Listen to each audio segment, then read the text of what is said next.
편지를 쓰면서요, 내가 속히 너에게 가기를 바라나, 이것을 먼저 디모데전서를 적어지는 것에 대한 이야기를 하고 있습니다.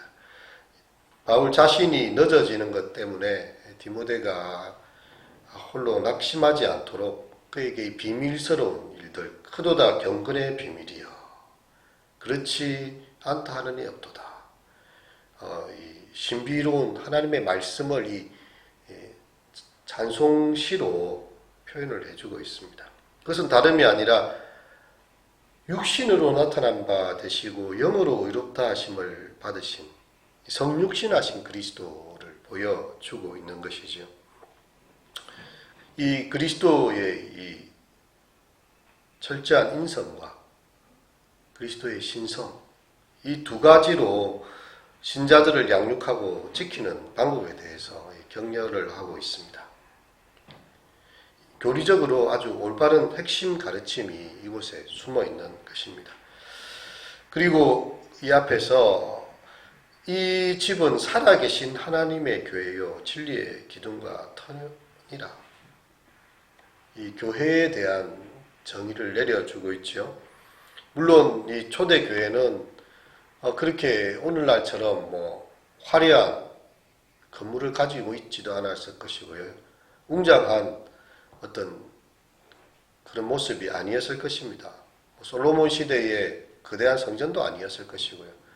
그들은 로마의 핍박기에 있었고, 또 이렇게 유대교의 종파에서 나온 한 2단 정도로 취급이 되는 부활을 믿는, 그리고 예수님의 살과 떡을 먹는 자, 그런 소수의 사람들로 이렇게 생각되고 있었지만, 이 바울 사도는 하나님의 교회, 살아계신 하나님의 교회, 진리의 기둥과 터로 이렇게 교회의 신비에 대해서 이야기해주고 있습니다. 하나님의 집이 그러한 것입니다. 그리스도는 우리의 머리가 되시고요. 그 영광스러운 머리의 지체와 몸으로서 교회가 존재하는 것이죠. 우리는 이것을 잊지 말아야 합니다. 복음의 핵심은 이것입니다. 하나님께서 만물을 지으신 한 분이시고, 또 율법은 예수 그리스도의 아버지를 선포하고 그 어떤 신도 없다. 오직 하나님만이 한 분이시다라고 이야기합니다. 그리고 예수 그리스도께서 성육신하셔서 우리 가운데 계신 삼위일체가 되는 것, 성부와 성자와 성령 세 분 하나님이 한 하나님이 되신 것입니다. 삼위일체의 신비로움을 이야기하고 있습니다. 이 어거스틴도요, 거룩한 교회를 어머니로 여기고 공경해야 한다. 이 교회를 사랑하는 것, 이 어머니는 진리의 기둥이며 기초이다. 이렇게 이야기를 하고 있습니다. 그런데 오늘날의 참 교회의 모습들을 보고, 또 언론에 비춰지는 또 여러 가지 성직자들의 모습들 속에서 참 하나님의 영광이 다 가리워지고 참 추락하는 그런 모습을 보게 됩니다. 영광스러운 하나님은 추락하실 리도 없고요. 그분은 진리의 기둥과 터로서 하나님의 교회는 있지만 이 하나님을 믿는 백성들이, 또 교회들이 그 역할을 감당하지 못해서 너무나 영광스러운 주님의 얼굴을 훼손하고 있지 않는가, 참 안타까운 마음이 들 정도입니다.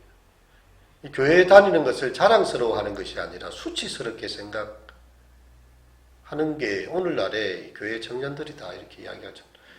하나님 말씀이 잘못돼서도 아니고요, 하나님이 잘못돼서도 아니에요, 예수님이 싫어서도 아니에요. 교회가 하나님의 영광을 너무나 가리고 있고, 또 잘못된 이 성직자들의 모습들이 언론에 비춰지면서 정말 이 세상의 기준에도 한없이 미치지 못하는 이런 것들 때문에 도리어 영광스러운 하나님의 이 교회의 모습이 참 가리워질 때 통곡하고 참 마음이 아플 정도입니다. 우리는 하지만 기억해야 됩니다. 이 집은 살아계신 하나님의 교회요 진리의 기둥과 터니라. 하나님의 백성들의 모임이 때때로 오해를 받기도 하고 때때로 추락의 과정을 겪기도 하고 참 어려움 당하기도 하지만 이 가운데 주님이 계시기에 진리의 기둥과 트로스의 역할을 반드시 또한 감당하게 될 것입니다. 그도다 경건의 비밀이여 그렇지 않다 하느니 없도다. 그는 육신으로 나타난 바 되시고 영으로는 의롭다 하심을 받으시고 천사들에게 보이시고 만국에게 전파되시고 세상에서 믿음 받으시고 영광 가운데서 올려졌느니라. 여기가 이 구원의 섭리로서 이렇게 나오고 있습니다. 신앙의 신비로움이에요. 하나님이 사람 되신 이 놀라운 일들, 육신으로 나타내신 바 되셨고, 여러분 빌립보서 2장 5절에도 보면 이런 말씀이 있습니다. 너희 안에 이 마음을 품으라. 곧 그리스도 예수의 마음이니. 그런 근본 하나님의 본체시나, 근본 하나님의 본체시나, 하나님과 동등됨을 취할 것으로 여기지 아니하시고 오히려 자기를 비어 종의 형체로 나타나시고 육신의 모습으로 나타나시고 사람들과 같이 되었고 사람의 모양으로 나타나서 자신을 낮추시고 죽기까지 복종하셨으니 그 십자가에 죽으십니다. 이러므로 하나님께서 그를 지극히 높여 모든 이름 위에 뛰어난 이름을 주사 하늘에 있는 자들과 땅에 있는 자들과 땅 아래에 있는 자들과 모든 무릎을 예수 이름에 꿇게 하시고 모든 입으로 예수 그리스도를 주라 시인하여 하나님 아버지께 영광을 돌리게 하셨느니라. 그 영광스러운 하나님이 이 친히 육신 되셔서 십자가에까지 죽으신 것이 이 복음의 신비인 것입니다. 그리스도께서 신으로만 계셨던 것이 아니에요. 그러면 우리의 육신 가운데 거하셨습니다. 우리의 배고픔도 아시고요. 우리의 상실감도 아시고 피곤하여 주무시기도 하시고요. 목이 말라서 사마리아 여인에게는 물을 떠서 내게 나의 목마름을 해갈해 달라고 그렇게 말씀하시기도 하고 풍랑이는 뱃속에서 주무시기도 하고요. 나사로의 죽음 앞에서 눈물을 흘리시기도 하고 철저한 인간으로서 이 땅 가운데 살아가셨어요. 그래서 이브리스 기자는 그가 친히 시험을 당하셨은즉 신은 시험당한 자들을 능히 도우실 수 있느니라. 우리의 아픔과 슬픔을 다 알고 계십니다. 예수님은 마리아의 아들이라는 이름으로 불리워졌어요. 요셉이 있었지만 요셉의 이름으로 불리워지지 않았습니다. 굉장히 그 유대 문화에서는 수치스러운 엄마의 아들로 불러진다는 것은 굉장히 수치스러운 일이었어요. 근본을 알 수 없는 아이라는 거죠. 요셉의 아들로 불리워졌어야 됐는데 그 동네 사람들은 마리아의 아들로 불렀습니다. 오늘날로 생각하면 애비 없는 자식이 된 거죠. 예수님은 그런 인간의 모멸감과 상실감과 제자들이 자신을 배신하고 떠나는 것도 다 보았고요. 겟세마네 동산에서 통곡하여 눈물을 흘리시면서 땀방울이 핏방울이 되도록 기도하시면서 할 수만 있다면 이 잔을 내게서 옮겨달라고 하지만 나의 뜻대로 마시고 아버지의 뜻대로 되게 해달라고 아주 인간적인 우리 모습을 가지고 계셨어요. 우리의 고난을 체휼하지 아니하신 분이 아니라 다 친히 몸소 겪으셨습니다. 하지만 그는 죄가 없으신 분으로 이 땅을 사셨습니다. 이것이 바로 성육신의 신비인 것이죠. 그가 하나님이 사람 되어 오신 것. 물론 많은 신들의 이야기가 있습니다. 다 신이에요. 그냥 인간과 상관없이 그리스 로마의 수많은 제우스나 포세이돈이나 이런 신들은요 사람이 아니에요. 그냥 신으로 있는 겁니다. 그런 신의 이야기는 세계 어디에나 다 있습니다. 하지만 친히 사람이 되어서 인간의 육신을 입고 오셔서 인간의 고난을 당하시고 십자가에까지 죽으신 하나님은 예수 그리스도 외에는 없는 것이죠. 이것이 바로 신앙의 신비이고 우리를 향한 구원의 사랑인 것입니다. 그래서 그 육신으로 나타나신 바 되신 그리스도를 영으로 의롭다 하시고 천사들에게 보이시고 만국에게 전파되고 세상에서 믿음 받고 영광 가운데 올려졌다. 이 빌립보서의 그 너희 안에 이 마음을 품으라에 나오는 그 말씀처럼 그리스도의 낮아지심과 높아지심을 다 복음을 다시 한번 설명하고 있는 것이죠. 하지만 성령이 밝히 말씀하시기를 후일에 어떤 사람들이 믿음에서 떠나 미혹하는 영과 귀신의 가르침을 따르리라. 이 영광스러운 복음을 놓아두고 믿음에서 떠나고 미혹하는 영과 귀신의 가르침을 따른다고 이 디모데에게 바울이 경고하고 있죠. 그들의 양심이 화인 맞았어요.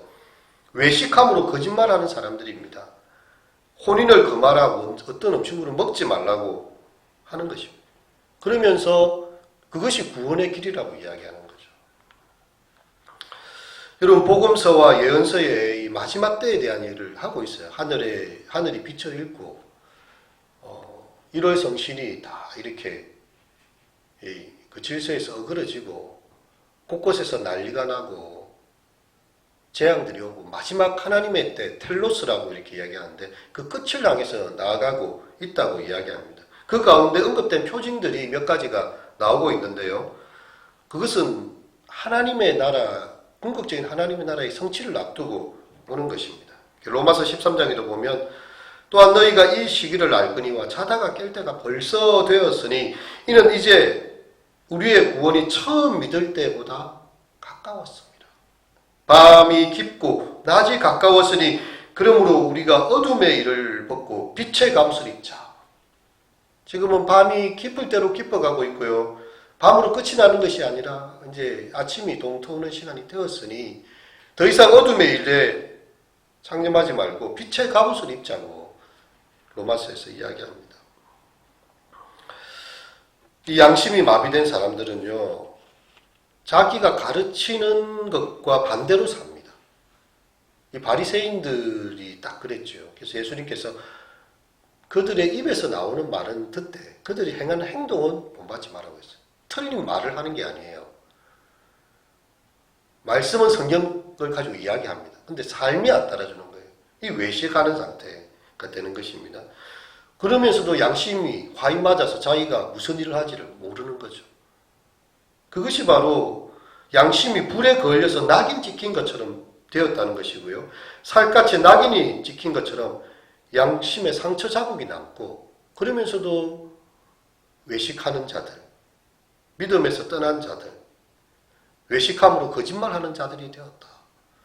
오늘날 많은 사람들이 교회에 실망하고 또 신앙에 어려워하는 건 다른 게 아닙니다. 성경대로 살려고 하고 하나님 말씀대로 살려고 하는 그런 사람들이 갈수록 줄어든다는 거죠. 예수님을 본받아 살려고 하고 그분을 뜻을 쫓아서 정말 회개하면서 아파하면서 그렇게 살려고 하는 사람들이 갈수록 없어지고 있습니다. 그것이 바로 양심의 화인 맞은 이 시대의 신앙의 어떤 모습이 되는 것이죠.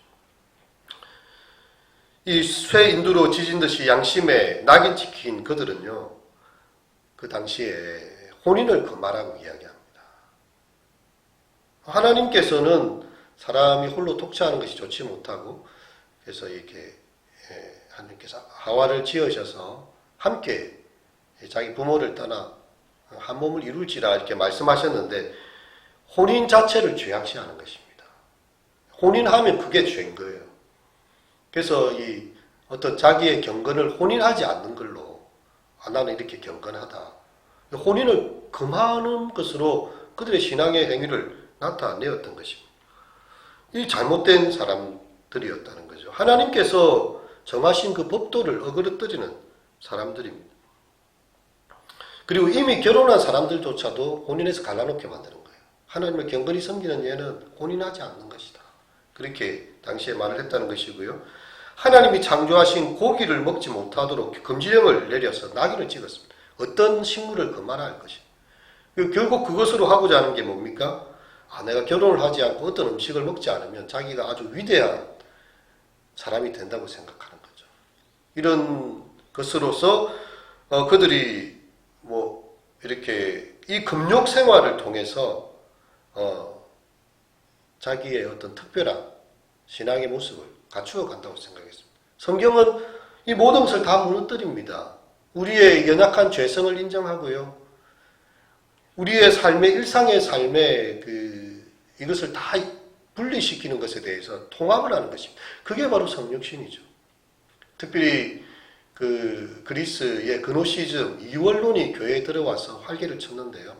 플라톤의 이데아 사상과 연관이 되어져 있죠. 이데아에 실체계가 있고 이 세상은 다 가상계인데 이 가상계는 온갖 것으로 오염이 되고 육신도 더러워지고 한계에 갇혀 있다는 것이죠. 고결한 영혼이 이 육신을 금욕함으로써 신에게로 가까이 가고 이데아의 세계로 간다. 그러니까 육신은 악한 겁니다. 근데 성경은 그렇게 하지 않았어요. 예수님께서 육신을 입고 이 땅 가운데 오셨습니다.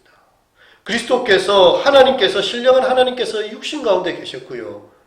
그분이 먹으시고 우리와 같은 일상의 삶들을 사셨습니다.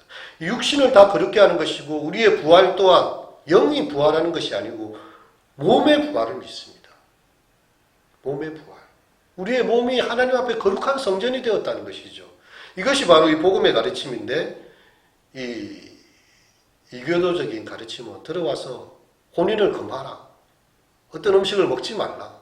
그것을 아주 자기들이 신앙생활 잘하는 것으로 율법적인 경건으로 또한 나타내었다는 것입니다. 예수님께서 첫 번째 이적을 행하신 것이 무엇입니까? 혼인잔치입니다. 결혼식 잔치를 축하해 주러 가셨어요. 그리고 그곳에서 이렇게 포도주가 떨어졌을 때에 그 사람들에게 이야기해서 물을 가서 부어라.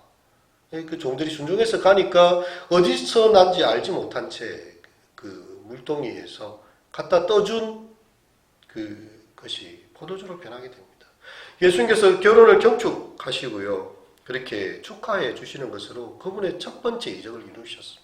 근데 이 모든 것에 대해서 다 부정하는 거죠. 물질의 세계를 부정하고 우리가 살아가는데 오직 영만 고결하다. 오늘날에도 그 비슷한 이단들이 많습니다. 예수님의 신성과 인성을 공히 이렇게 믿고 따라가야 되는데 신성을 완전 죽여버리고 인성만 강조하는 또 그런 사람들이 있고요. 또 반대로 신성만 강조하는 사람들도 있어요. 예수님께서는 참 하나님이시며 참 사람이셨다. 이것이 성육신이 가지는 비밀, 우리가 가져야 될 신앙의 태도가 되는 것입니다. 내가 두려워하는 것은 고기의 더러움이 아니라 무절제한 식욕의 더러움이다. 성 어거스틴이 그렇게 했습니다. 고기가 무슨 잘못이 있겠습니까? 그것을 절제하며 먹어야 되는데 무절제하게 먹는 그것이 우리의 잘못이다라고 말을 했던 거죠. 하나님께서 지으신 모든 것이 선함에 감사함으로 받으면 버릴 것이 없나니 하나님의 말씀과 기도로 거룩하여집니다. 여러분 여기에서 모든 것이 통합되고 있죠. 하나님께서 만드신 모든 것이 다 선한 것입니다. 감사함으로 받으면 버릴 것이 없어요. 그래서 이 그리스도인들이 결혼을 하고 고기를 먹든지 아니면 어떤 신앙의 삶을 살아가며 자유함이 있고요. 하지만 그 가운데서 무절제하지 않도록 어떤 것에 대한 그런 절제가 필요한 것이죠. 성육신의 비밀, 말씀이 육신이 되어 우리 가운데 거하신 이유, 우리가 몸의 부활을 믿는 이유, 우리의 모든 삶 전체가 다 통합되는 것입니다. 우리는 주기도문에서 기도하는 것처럼 주님의 뜻이 하늘에서 이루어 주신 것처럼 이 땅에서도 이루어지기를. 나의 살아가는 내가 운동하며 걷는 시간이나 내가 일을 하는 시간이나 이것이 속되고 잘못된 것이 아니라 이 일 가운데 하나님께서 나타나시고 내가 부지 중에 낯선 사람을 대접하는데 그가 하나님의 천사일 수도 있고요. 우리가 살아가는 삶의 일상 속에서 그분을 배우는 것, 땅에서 이루어지는 하나님 나라를 경험하는 것, 그것이 바로 이 성육신의 귀한 비밀인 것을 믿습니다. 시간 잠시 기도하도록 하겠습니다. 하나님께서 지으신 모든 것이 선함에 감사함으로 받으면 버릴 것이 없나니 하나님의 말씀과 기도로 거룩하여 지미니라. 하나님 말세에 양심의 화인 맞고 외식하는 자들, 믿음에서 떠나 미혹하는 자들이 와서 혼인을 금하고 어떤 식물을 먹지 말라 할 것이나 참 이 가르침이 잘못된 것임을 이 성육신의 비밀을 통해서 우리에게 가르쳐 주셨습니다. 하나님께서 육신을 입으시고 나타난 바 되셨고 영으로 의롭다 하심을 받으셨고 영광 가운데서 이렇게 올려주심을 우리가 믿을 때에 우리의 삶 또한 일상의 삶 속에서 그것을 비껴나가고 그것을 떠나서가 아니라 그 가운데서 하나님을 배웠고 하나님의 뜻이 하늘에서 이루신 것처럼 땅에서도 이루어지는 그런 것을 우리가 보기 원합니다. 주여, 우리의 삶이 하나님 앞에 온 삶 전체로 드려지지 않는다면 그것이 진정한 예배가 될 수 있겠습니까? 우리 몸을 하나님이 기뻐하시는 거룩한 산제물로 드리라 하셨사오니 우리가 먹든지 마시든지 무엇을 하든지 하나님을 영광을 위하여 살아가는 우리 신앙의 백성들이 되게 하여 주시옵소서. 예수님의 이름으로 기도합니다.